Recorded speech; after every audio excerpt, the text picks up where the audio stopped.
नमस्कार एंड जय हिंद। स्वागत है आप सबका मैथ्स की एक और शानदार वीडियो में। चैप्टर नंबर 7 हमारा कंप्लीट हो गया है। मिसलेनियस एक्सरसाइज अभी भी रह गई है।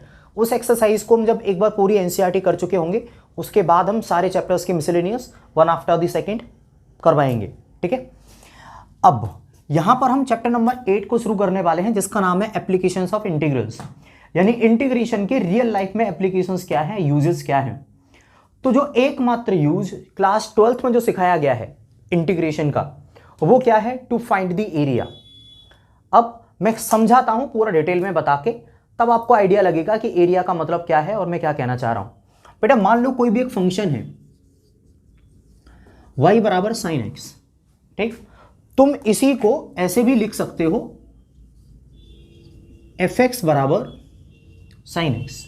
अगर आपको अभी तक किसी ने नहीं बताया तो मैं बता देता हूं, y बराबर साइन एक्स लिखना या एफ एक्स बराबर साइन एक्स लिखना दोनों का एक ही मतलब है। क्यों? क्योंकि y बराबर ही एफ एक्स के होता है। y और एफ एक्स दोनों एक ही चीज होते हैं। तो अगर मान लो कोई फंक्शन दे रखा है y बराबर साइन एक्स, या फिर आप इसको ऐसे भी कह सकते हैं एफ एक्स बराबर साइन एक्स। अगर मैं आपसे कहूंगा इसका ग्राफ बनाओ तो इसका ग्राफ कैसा बनता है? 11th क्लास में ट्रिग्नोमेट्री में बेटा आपने इसका ग्राफ देखा होगा। कैसे बनता है इसका ग्राफ?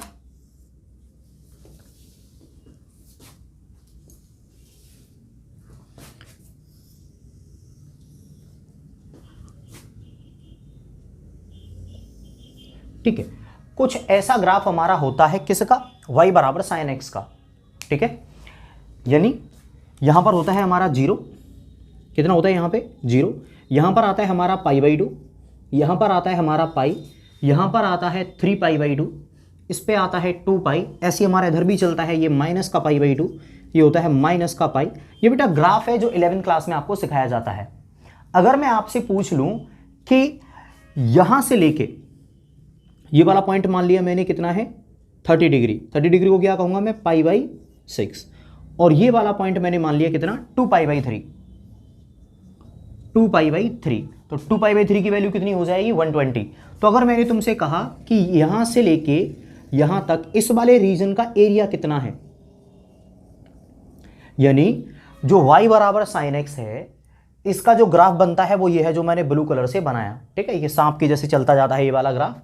अब मैंने तुमसे पूछ लिया कि बेटा ये बताओ कि इस ग्राफ के अंदर π/6 से लेके 2π/3 के बीच में जो एरिया आता है उस एरिया की वैल्यू कितनी है। मतलब ये जो एरिया है कितना है, 1 सेंटीमीटर स्क्वायर है या 1 यूनिट स्क्वायर है, 2 यूनिट स्क्वायर है, ये एरिया है कितना। तो इस एरिया को निकालने का जो सबसे बेहतरीन तरीका होता है वो होता है, ध्यान से देखना, एरिया बराबर होगा इंटीग्रेशन। बेटा मुझे एरिया निकालना कहां से है? π/6 से लेके 2π/3 तक, π/6 से लेके 2π/3 तक। ठीक है, π/6 से लेके 2π/3 तक एरिया निकालना है ना मुझको। और एरिया किस कर्व के नीचे वाला निकालना है? तो एरिया निकालना है साइन एक्स के नीचे आने वाला। तो यहां पर मैंने लिखा साइन एक्स और साथ में dx, साइन एक्स और dx। बेटा अगर आपने इसको सॉल्व कर लिया तो आपको वो एरिया पता चल जाएगा जो एरिया यहां से लेके यहां तक साइन एक्स बराबर कर्व ने जो ऑक्यूपाई कर रखा है। ठीक है, अगर आप कहोगे कि सर मुझे ये एरिया π/2 से लेके 2π/3 तक नहीं निकालना, मैं तो पूरा ही एरिया निकालना चाहता हूं, ये पूरा का पूरा, यानी ये पूरे इस वाली जो सेमी सर्कल जैसा हमें लग रहा है इसके नीचे कितना एरिया आएगा। तो देखो इसको निकालना भी कोई मुश्किल काम नहीं है। इस एरिया को हम कैसे निकालेंगे? एरिया बराबर होगा, यहां लिख रहा हूं, एरिया बराबर इंटीग्रेशन, लिमिट कहां से लगेंगे बेटा? 0 से लेके पाई तक, 0 से लेके पाई तक। और ये कर्व किसका है? साइन एक्स का। तो यहां पर आ जाएगा साइन एक्स और dx। अगर आप इसको सॉल्व करोगे, अगर आप इसको सॉल्व करोगे तो आपको इस वाले पॉइंट से लेके इस वाले पॉइंट तक का एरिया मिल जाएगा जो इस कर्व के और एक्स एक्सिस के बीच में आ रहा होगा। ठीक है, बात ना समझ में आने के केस में बेटा आप इसको रिपीट करके देख लो, आपको बात समझ में आ जाएगी कि मैं क्या कहना चाह रहा हूं। मतलब ये है कि एप्लीकेशन ऑफ इंटीग्रल, यानी इंटीग्रेशन का जो एप्लीकेशन है, जो यूज है, वो क्या है? एरिया निकालने में होता है मेजर। ठीक है, अगर आपको यहां से लेके यहां तक का एरिया निकालना है तो आप यहां से यहां तक की लिमिट लगा दो 0 से पाई की और इंटीग्रेशन कर दो साइन एक्स का, क्योंकि ये जो कर्व है साइन एक्स का ही ग्राफ था, तो साइन एक्स dx। क्लियर है? अब जब हम एक्सरसाइज को कर रहे होंगे, एक्सरसाइज 8.1, तो उस एक्सरसाइज में बहुत सारी चीज़ें ऐसी आएंगी जिनका कि हमें ग्राफ बनाना पड़ेगा, जैसे कि पैराबोला का ग्राफ, इलिप्स का ग्राफ, हाइपरबोला के तो क्वेश्चंस नहीं है, सर्किल का ग्राफ, कई सारी लाइंस के ग्राफ। अब मुझे नहीं पता कि आप लोगों को 11th क्लास की कितने टॉपिक्स याद हैं कि पैराबोला का इक्वेशन कैसे होता है, उसका ग्राफ कैसे बनता है, इसलिए मैं आपको सारी चीज़ें एक बार रिकॉल करा दे रहा हूँ। मतलब 11th की वो सारी इन्फॉर्मेशन मैं आपको यहाँ पर एक बार बता दे रहा हूँ जो कि हमारी यूज़ होने वाली है इस वाले चैप्टर में। ठीक, तो अगर आपको 11th बिल्कुल भी नहीं आती तो भी आपको ये वाला टॉपिक समझ में आएगा। कंडीशन क्या है, आपको इंटीग्रेशन करना आता हो। ठीक है, तो आप इसका अगर चाहें तो स्क्रीनशॉट ले लीजिए, मैं साइड हो रहा हूँ। अब हम जरा ये देखते हैं कि ग्राफ कैसे बनते हैं अलग अलग फंक्शंस के। क्यों? क्योंकि बेटा एक्सरसाइज 8.1 में ये सारी चीज़ें यूज़ होंगी। स्क्रीनशॉट लो बेटा फटाफट जल्दी से। सबसे पहले बेटा हम जिस फिगर की बात करेंगे उसका नाम है सर्किल। सर्किल के इक्वेशन बेटा दो तरीके के होते हैं। एक सर्किल का इक्वेशन तो वो होता है जिसका सेंटर क्या हो, ओरिजिन पर हो, यानी उसका सेंटर होगा 0,0 पे। जैसे कि ये रहा x² + y² = a²। मतलब अगर कोई इक्वेशन लिखा हुआ है जैसे कि x² + y² = मान लो मैंने लिख दिया 16, ये एक सर्किल का इक्वेशन है, तो मैं क्या करूंगा 16 को लिखूंगा 4 का स्क्वायर। और इस वाले सर्किल का जो इक्वेशन बनेगा, या फिर मैं कहूं इक्वेशन की जगह पे कि जो फिगर बनेगा वो कैसा बनेगा, ये हो गया 0,0। बेटा इसकी जो रेडियस है वो कितनी हो जाएगी 4। यहां पर 16 लिखा था ना, ये जो a² है यहां पर a रेडियस होती है। तो सर्किल का इक्वेशन होता है इस फॉर्मेट में x² + y² = a², जहां पर जो a² है इसमें a जो होती है ये रेडियस होती है। तो हमारा इक्वेशन क्या दे रखा था, x² + y² = 16। 16 को मैंने क्या लिख दिया 4 का स्क्वायर, तो रेडियस कितनी हो गई 4। तो ये एक सर्किल को रिप्रेजेंट कर रहा होगा जिसका सेंटर क्या है 0,0 पर और रेडियस कितनी है 4। तो मैं एक ऐसे सर्किल बना दूंगा जो यहां पर कितनी दूर काट रहा होगा इसको 4,0 पर, और इसको कितना दूर काट रहा होगा 0,4 पर। क्यों? क्योंकि बेटा ये रेडियस ही तो होगी यहां से लेके यहां तक की। समझ में ना आने के केस में एक और बताता हूं। मान लो आपको एक सर्किल का इक्वेशन दे रखा है। इक्वेशन क्या है, इक्वेशन है मान लीजिए 2x² + 2y² = 9। ठीक है, तो मैं इसको कैसे रिप्रेजेंट करूंगा, मैं इसमें 2 का डिवाइड दे दूंगा तो क्या बनेगा x², इसमें 2 का डिवाइड दे दूंगा क्या बनेगा y², और इसमें 2 का डिवाइड लगेगा तो क्या मिलेगा 9/2। क्या मिलेगा 9/2। अब अगर तुम इसको लिखना चाहो तो क्या हो जाएगा ये 9/2, 3/√2 का होल स्क्वायर। अब ये बेटा एक सर्किल बनेगा जिस सर्किल का जो सेंटर है वो तो होगा ओरिजिन, और सर्किल बन गया। रेडियस क्या होगी ये, तो यहां से लेके यहां तक तो रेडियस हो जाएगी, ये वाली डिस्टेंस कितनी होगी 3/√2, 0, यहां से लेके यहां तक भी रेडियस होगी, तो ये वाला पॉइंट क्या हो जाएगा 0,3/√2। क्लियर? तो ये होगा बेटा सर्किल का इक्वेशन जब सेंटर ओरिजिन पर हो। कई बार क्या होता है ऐसे सर्किल भी आते हैं जिनका सेंटर जो है वो ओरिजिन पर नहीं होता। जैसे इक्वेशन दे देगा वो आपको x - 3 का होल स्क्वायर + y² = 16। ठीक है, अब इसको कैसे रिप्रेजेंट करेंगे, देखो इसको रिप्रेजेंट करने का बड़ा आसान सा तरीका रहता है। पहले तो बेटा इसकी कंपैरिजन करो। x बराबर जब तुम रखोगे, x - 3 को जब तुम 0 के बराबर रखोगे तो यहां से कितना मिलेगा 3। जब y को तुम 0 के बराबर रखोगे तो यहां से कितना मिलेगा 0। तो हमें 3,0 पॉइंट मिल गए किसके, सेंटर के। दोबारा से सुन लो, x - 3 का होल स्क्वायर हो रहा था तो मैंने x - 3 को 0 के बराबर रखा तो x बराबर क्या मिल गया 3। y में तो कुछ था नहीं तो मैंने y को 0 के बराबर रखा तो y बराबर क्या मिल गया 0। तो सीधा सीधा पॉइंट मिल गया 3,0। ये है बेटा सेंटर। तो आप 3,0 कहां मिलेगा, ये 1,0, ये 2,0, ये 3,0। आप 3,0 को सेंटर मान के, ये क्या है 16 को मैं क्या लिख सकता हूं 4 का स्क्वायर। रेडियस कितनी आई बेटा 4। पिछली बार बताया था ना, यहां पर जो लिखी रहती है ये रेडियस होती है, तो 4 का स्क्वायर। तो मुझे एक सर्किल बनाना है जिसकी रेडियस कितनी होगी 4।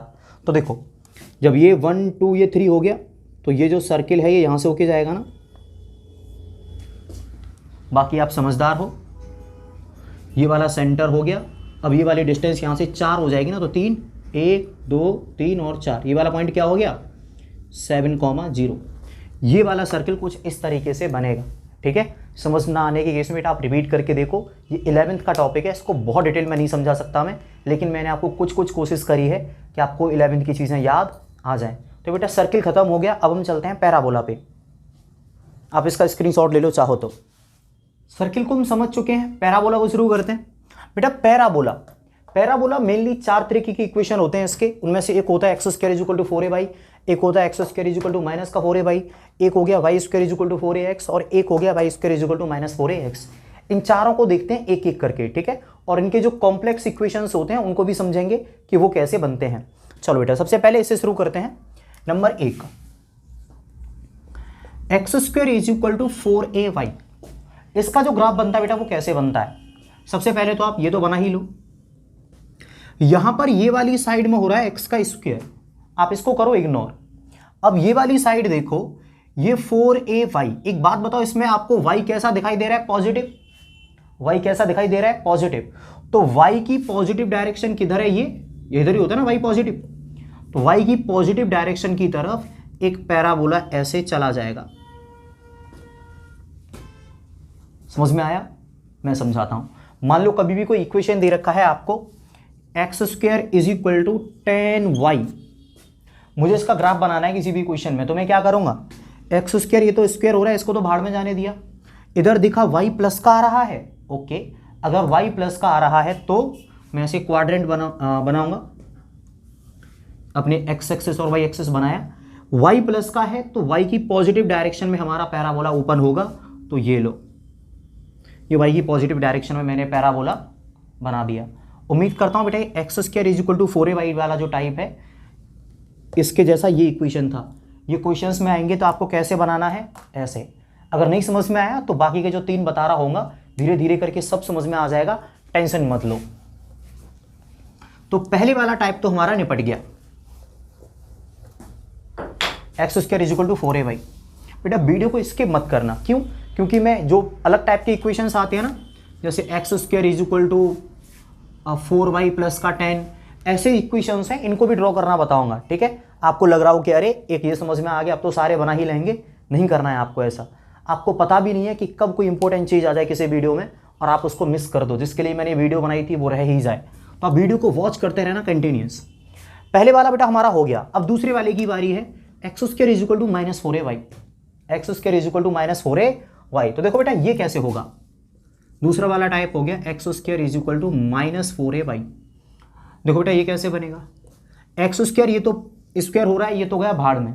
मैंने देखा इसको माइनस का y आ रहा है ना, माइनस का y आ रहा है तो ये y की नेगेटिव डायरेक्शन में बनेगा। आपको सबको पता है इधर y प्लस का होता है और इधर y कैसा होता है, माइनस का। तो ये नीचे की तरफ बनेगा जहां नेगेटिव y होता है। माइनस y आ रहा है इसलिए y की नेगेटिव डायरेक्शन में ये ओपन होगा। एग्जाम्पल के लिए मान लो आपको इक्वेशन दे रखा है x square is equal to, मान लो आपको इक्वेशन दे रखा है x square is equal to minus का 20y। इसका आपको ग्राफ बनाना है, तो कैसे बनाओगे? एक्स एक्सिस और वाई एक्सिस, ये y नेगेटिव आ रहा है माइनस का y, तो y की नेगेटिव डायरेक्शन में बना दो इसको, काम खत्म, ठीक है। तो ये वाला पैराबोला कैसे रिप्रेजेंट होता है ये भी हमने समझ लिया, ठीक है। अब हम चलते हैं आगे थर्ड वाले पे, y square is equal to 4ax।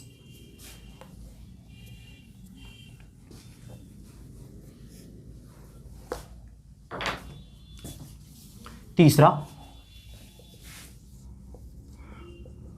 Y square is equal to 4ax। इसको कैसे रिप्रेजेंट करते हैं? तो देखो सुनो, ये तो स्क्वायर हो रहा है y का, इसको तो भाड़ में जाने देते हैं। इसमें देखो x कैसा आ रहा है, प्लस का x, तो x की पॉजिटिव डायरेक्शन में ओपन होगा। मैं समझाता हूं, ये हमने x एक्सिस और y एक्सिस बना लिए, ये वाई स्क्वायर हो रहा है, x की पॉजिटिव डायरेक्शन है ना, ये भाई x किसका है, प्लस का। तो ये वाला पैराबोला x की पॉजिटिव डायरेक्शन में ओपन होगा इस तरीके से। तो इस टाइप के जो पैराबोला रहते हैं उनके इक्वेशन, उनके ग्राफ कैसे बनते हैं, कुछ इसके जैसे दिखने वाले।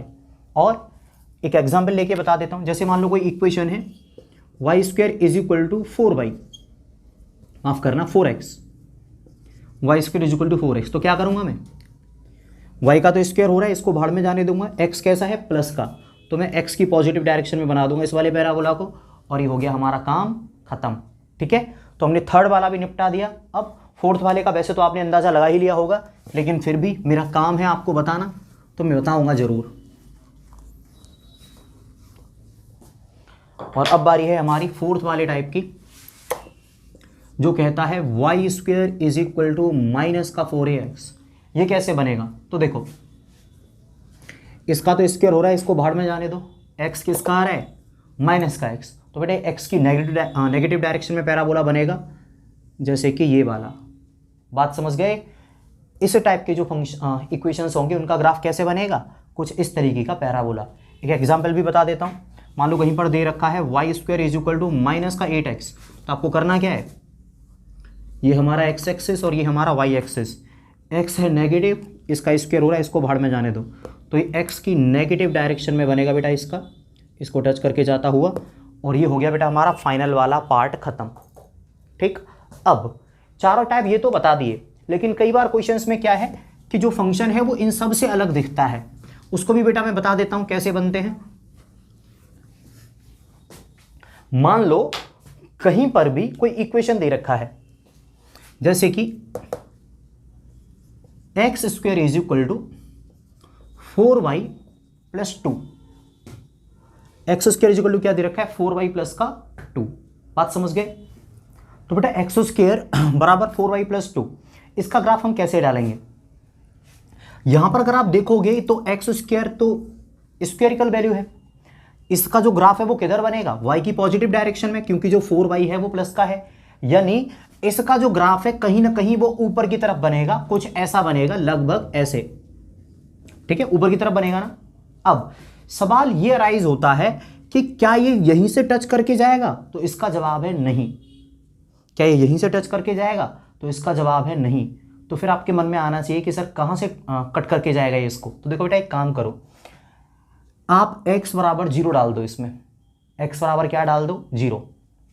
तो जब मैं इसमें x बराबर 0 डालूंगा तो क्या मिलेगा? 0 बराबर 4y प्लस का 2। ठीक है, और यहां से 4y बराबर 2 उधर चला जाएगा तो माइनस का 2, और y बराबर क्या मिलेगा? माइनस का 1/2। तो जब मैंने इसमें x बराबर 0 डाला तो y बराबर क्या मिला? माइनस का 1/2।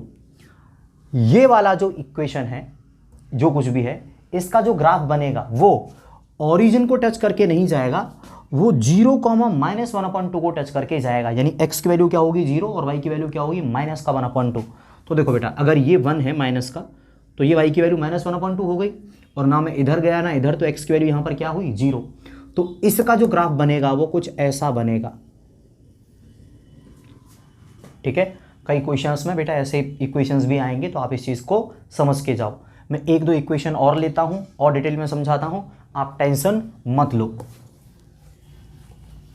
मान लो कोई इक्वेशन दे रखा है आपको, y square is equal to 3x minus का 2।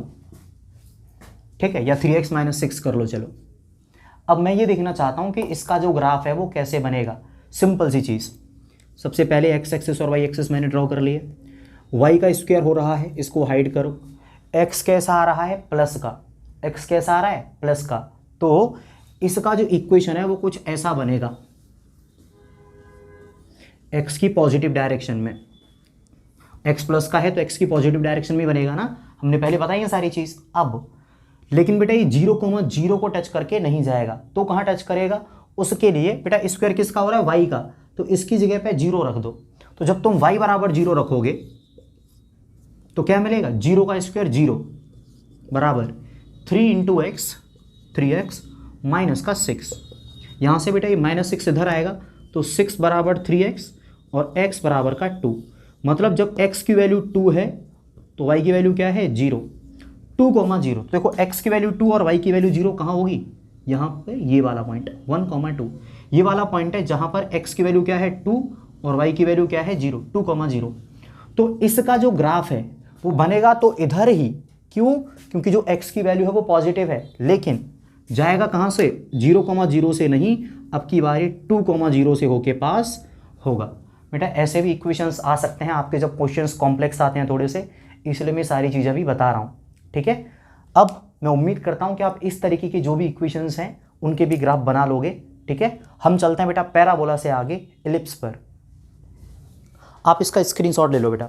अब बारी है बेटा इलिप्स की, यानी इलिप्स का जो इक्वेशन है अगर वो हमें दे रखा है तो उसका ग्राफ हम कैसे ड्रॉ करते हैं। तो देखो बेटा, इक्वेशन क्या है, x square upon a square plus y square upon b square is equal to 1। एक तो ये इस टाइप के इक्वेशंस होते हैं एलिप्स के, और दूसरा क्या होता है, x square upon b square plus y square upon a square is equal to 1। दोनों को ही देखते हैं एक एक करके। सबसे पहले इसकी बारी, मान लो आपको कोई इक्वेशन दे रखा है, x square upon 16 plus y square upon 9 is equal to 1। ठीक है, तो मैं आपसे कहूंगा बेटा, ये जो 16 लिखा है ना, 16 आप इसको लिख लो 4 का स्क्वायर। 16 को मैंने क्या लिख लिया, 4 का स्क्वायर। और ये जो 9 लिखा हुआ है ना, इसको लिख लो आप 3 का स्क्वायर। ठीक, अब इस तरीके से बना लिया। यहां पर एक्स स्क्वायर के अपॉन में क्या लिखा हुआ है, 4 का स्क्वायर। ठीक है, अगर बेटा आप इसका स्क्वायर रूट लोगे तो आपको दो वैल्यू मिलेंगी, एक तो प्लस का 4 और एक माइनस का 4। तो जब आपने x की वैल्यू क्या रखी इसमें, जब आपने इसकी वैल्यू निकाली, x के अपॉन में क्या लिखा हुआ है, 4 इसका स्क्वायर, तो यहां से दो वैल्यू मिलेंगी, प्लस का 4 और माइनस का 4। तो बेटा आप x एक्सिस पर, क्यों, क्योंकि ये वैल्यू x एक्सिस के नीचे लिखी हुई है, x एक्सिस पर दो मार्क लगा लो, एक तो प्लस का 4,0 और एक माइनस का 4,0। ये प्लस का 4 और माइनस का 4 कहाँ मिले, जब यहाँ पर जो लिखा हुआ था ना 16, इसका स्क्वायर रूट लेने पर मुझे प्लस का 4 और माइनस का 4 मिला, तो 4,0 इधर और माइनस का 4,0 इधर। ठीक है, अब बारी है बेटा किसकी, y के अपॉन में क्या लिखा हुआ है, 3 का स्क्वायर यानी 9। क्या लिखा हुआ है, 9। अगर आप 9 का स्क्वायर रूट लेंगे तो क्या मिलेगा, प्लस का 3 और माइनस का 3। तो देखो बेटा, प्लस का 3 यहां मिलेगा, तो एक कट यहां पर लगा दिया 0,3, और जो माइनस का 3 है वो नीचे मिलेगा, तो यहां पर भी एक टिक लगा दिया 0, माइनस का 3। अब इन सब पॉइंट को मिलाते हुए एक एलिप्स आप बना दो। तो देखो बेटा, इन सारे पॉइंट को मिलाता हुआ मैं एक एलिप्स बना रहा हूँ। हो सकता है मेरा जो फिगर है वो परफेक्ट ना बने, लेकिन आपको बस समझ लेना है कि जो एलिप्स है वो किस तरीके से बनता है। ठीक है, समझ ना आने के केस में मैं आपको एक और एग्जाम्पल लेके समझा देता हूँ।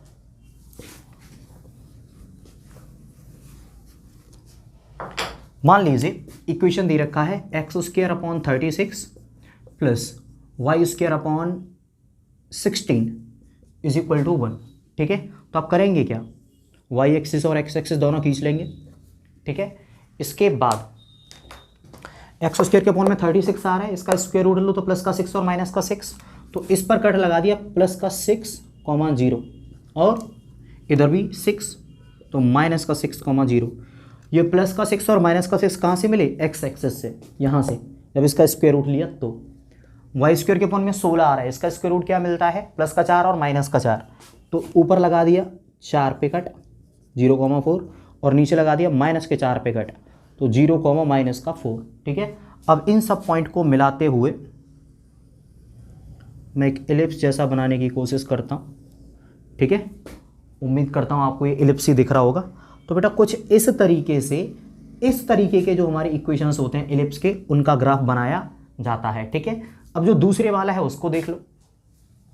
मान लो कोई इक्वेशन दे रखा है x square upon 9 plus y square upon चलो 25 ले लिया इज इक्वल टू 1।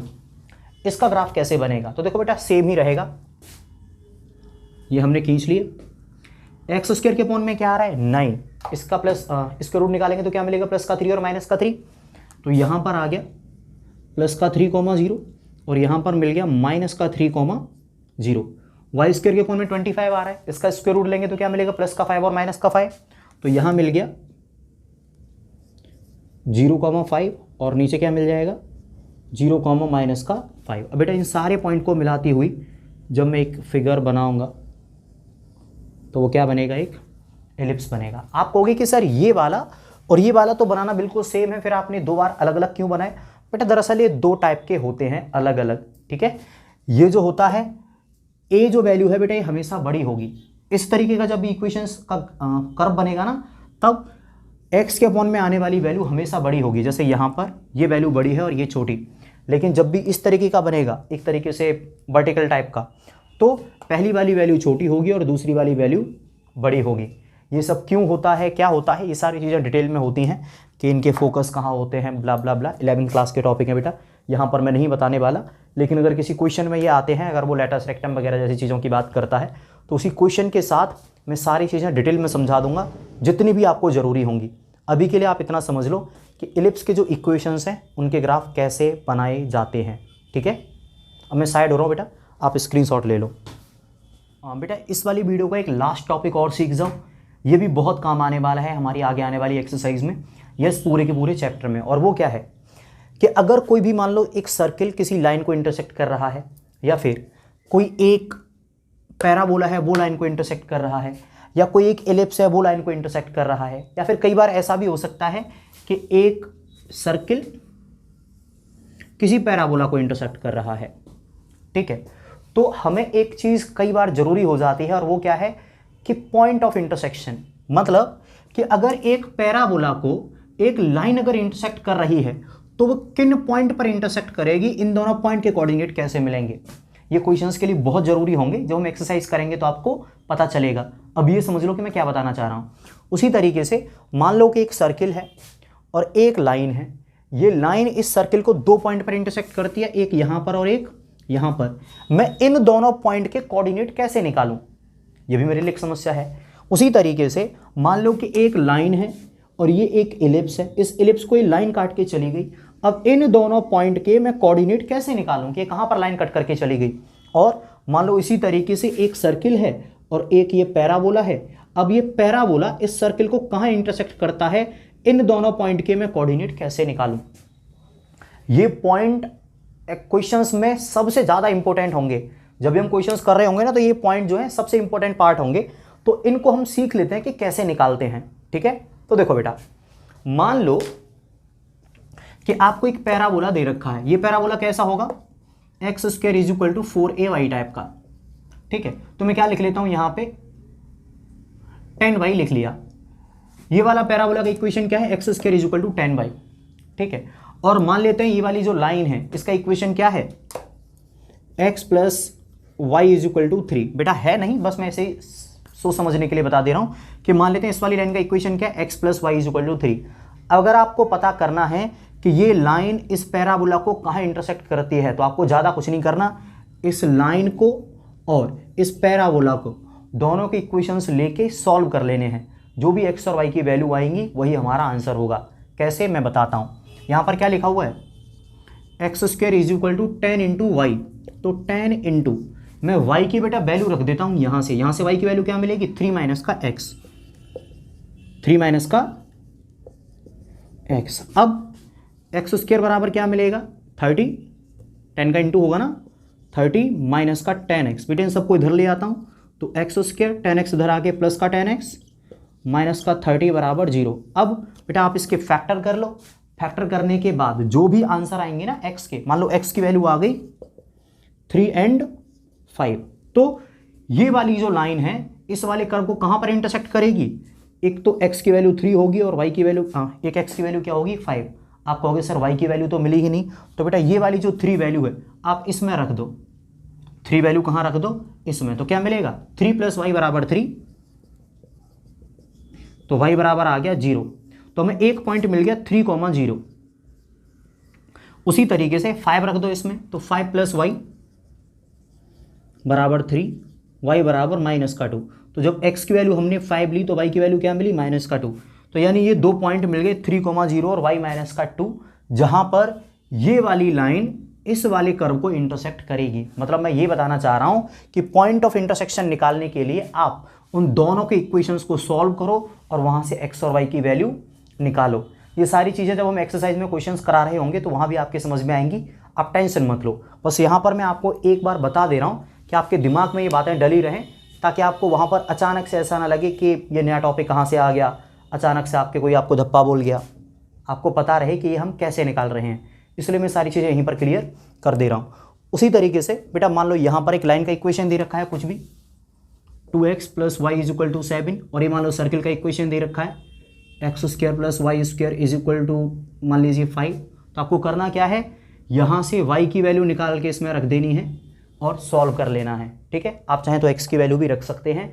सॉल्व करके जो भी x और y की वैल्यू आएंगी वही इन पॉइंट को डिफाइन कर रही होंगी।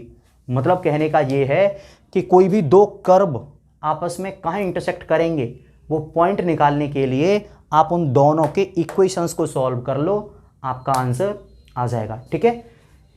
अब मैं हो रहा हूँ बेटा साइड, आप इसका स्क्रीनशॉट ले लो। तो ये वाली बेटा एक इंट्रोडक्शन वीडियो थी, उम्मीद करते हैं इसमें आपको सारा कुछ समझ में आया होगा। अब इससे आगे जो वीडियो आएगी तो इसमें हम क्वेश्चंस करा रहे होंगे एक्सरसाइज 8.1 के। अब आपको 8.1 में कोई भी चीज़ नई नहीं लगेगी, सारा कुछ आपको समझ में आ रहा होगा। और अगर आप मेरी सारी वीडियो फॉलो करते आ रहे हैं तो आपको पता ही होगा कि मैं कंसेप्ट पूरा डिटेल में क्लियर करके चलता हूँ, कोई भी कन्फ्यूजन छोड़ता नहीं। यानी कोई भी कितना भी डीप पॉइंट होगा मैं आपको पहले समझाऊंगा तभी आगे बढ़ूंगा, चाहे वीडियो कितनी भी लेंदी हो जाए।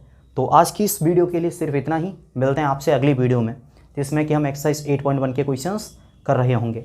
तब तक के लिए सभी अपना ख्याल रखिए, खुश रहिए, and at last God bless you all.